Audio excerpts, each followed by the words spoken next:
Now, I am in a neighborhood here. I want to show you, first off, how close we are to the water. The water is right down there at the end of the street, behind that house there, at the end of the street. So that gives you an idea of how close we are to the water. We're not seeing flooding, but what we are seeing is a lot of damage. Take a look here. This is a good example here behind me. You can see this brick building here. The entire side of this building collapsed. It fell down onto a delivery truck, knocking that over on its side, and then it also crushed a pickup truck. This CDC warning means you need to check any lettuce that might be in your refrigerator, including bagged lettuce like this. I posted these pictures of the new stadium right here on Facebook, and a lot of people commented that it looks a little bit like Tropicana Field, which we already have. Driving around, we have noticed that it's been taking us longer to get places.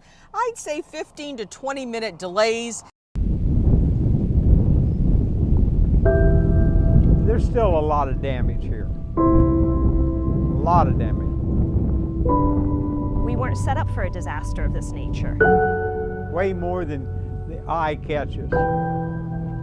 Recovery has been slow in the Florida Keys since Hurricane Irma brought destruction to the area, leveling neighborhoods and disrupting life in a place famous for its laid-back living.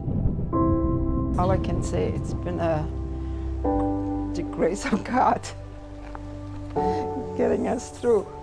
1 year after the storm, Erica Logan's house in Big Pine Key remains a work in progress. There's still a huge hole in the roof. Below this switch right here, the water line. And her handyman, Richard Wilson, explains the inside had to be gutted because of flood damage. We just rebuild and start all over again. For many hurricane victims, that rebuilding hasn't been swift or easy. I think that we're almost to the halfway mark. Stephanie Capel is the chairman of the county's long-term recovery group. It's encouraging to be where we are today. It's still a little discouraging because we're not fixed. Issues with insurance claims and slow federal funding are being blamed, but those aren't the only problems. A lot of my friends had to move out and leave. There's nowhere for them to rent, nothing affordable. Everything's $2,500 to $3,000. Recovery workers say if there's any silver lining to all of this, it's that Hurricane Irma highlighted the need for more affordable housing here in the Keys, and there is some new home construction underway. It's about small victories, like the 760 square foot cottage built by the Florida Keys Community Land Trust. They say a journey of 1,000 miles starts with one step. We're starting with one house. We're starting with one step. Construction's underway on several more, with rents depending on income. It was a mess. Meanwhile, back at Erica's, the repairs continue. It was a blessing to have Richard come into my life because he knows how to fix anything. Even a lonely heart. You see, after the hurricane, Erica's handyman became her husband. I lost all the stuff in my house, but the Lord blessed me with a husband that can help me to get it restored. So while they're not exactly sailing off into the sunset, We're a different bunch of people that bounces back. We're spatial. and determined Irma won't spoil their newlywed glow. In the Florida Keys, Laurie Davison, Spectrum News.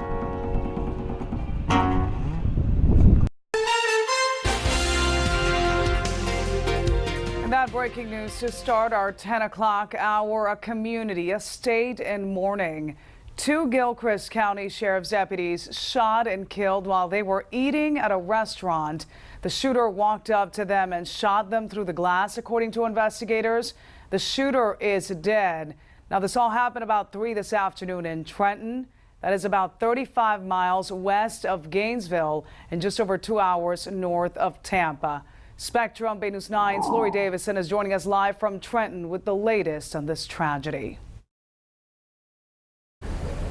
Well, that's right. This is a very small, tight-knit community, so they are absolutely in shock and in mourning here tonight. Now, we're standing very close to the scene where all of this unfolded. Take a look at that scene here behind me. You can see it is still a very active scene at this hour here tonight. About 3 o'clock, two deputies, Sergeant Noel Ramirez and Deputy Taylor Lindsay, were eating at a Chinese restaurant right in the middle of downtown Trenton when they were absolutely ambushed. A man walked up, shot them through the restaurant's front window, killing them both. Now, by the time that help arrived, that shooter was also dead himself outside the restaurant. We understand that his body might still be in a vehicle there outside the restaurant. Now, right now, they don't have any motive for all of this, but the sheriff says that he does know one thing for sure. Sergeant Ramirez and Deputy Lindsay died heroes, and their families are very proud of them. Sergeant Ramirez and Deputy Lindsay were the best of the best. They are men of integrity. They are men of loyalty. They are God-fearing, and they loved what they did. You can never be prepared for something like this. But make no mistake, they're proud of their families. They understood when their loved ones pinned on the badge and they strapped on the gun that this was a possibility. And the sheriff actually broke down almost crying during that press conference, saying that these men were loved. Now, they are not releasing any information about the shooter. In fact, the sheriff came right out and called him a coward, and he says that he wants the focus really to be on those deputies who lost their lives.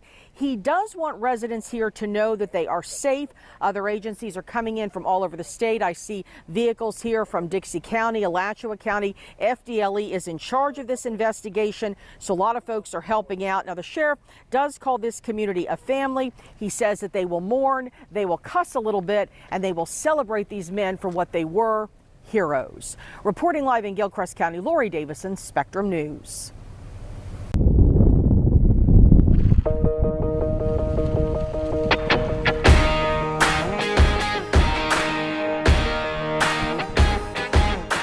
Every chance I get, I'm riding. I think it's in me. When I'm out here, I'm free. Most days they're city slickers, but give them some boots, buckles, and stirrups, and they're bucking stereotypes of what a traditional cowboy looks, acts, and sounds like. Oh my God, I've been riding horses since I was knee-high to a duck. Growing up in the country, Kerry White Sr. was introduced to wrangling and riding by working on a farm. You got to look back on your heritage. You got to look back on your history and realize that whatever's in you, it's going to come out of you. That's where it comes from. Determined to share their love for horses and the history of black cowboys with the community, a group was formed. They call themselves Cowbros. It means a lot to me to have the camaraderie that I have with the other black cowboys. As the posse rides at JM Farms in Plant City, the Cowbros feel right at home. And see, the misconception is that there are no black cowboys or African-American cowboys. There are cowboys of all colors. History backs them up. Researchers say some of the earliest cowboys in Florida were black. If you go back and look at your history, you know, cowboys were your blacks, Hispanics. They were considered as your cowboys.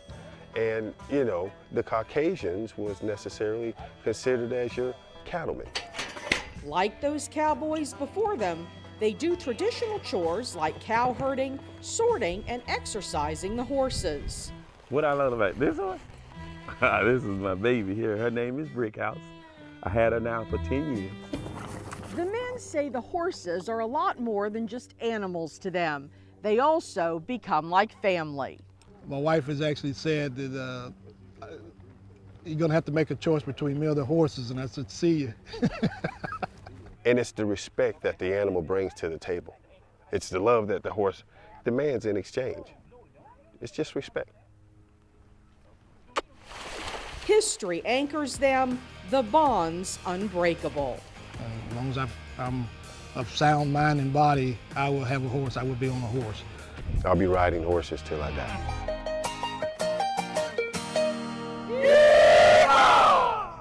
In Hillsborough County, Laurie Davison, Spectrum Bay News 9.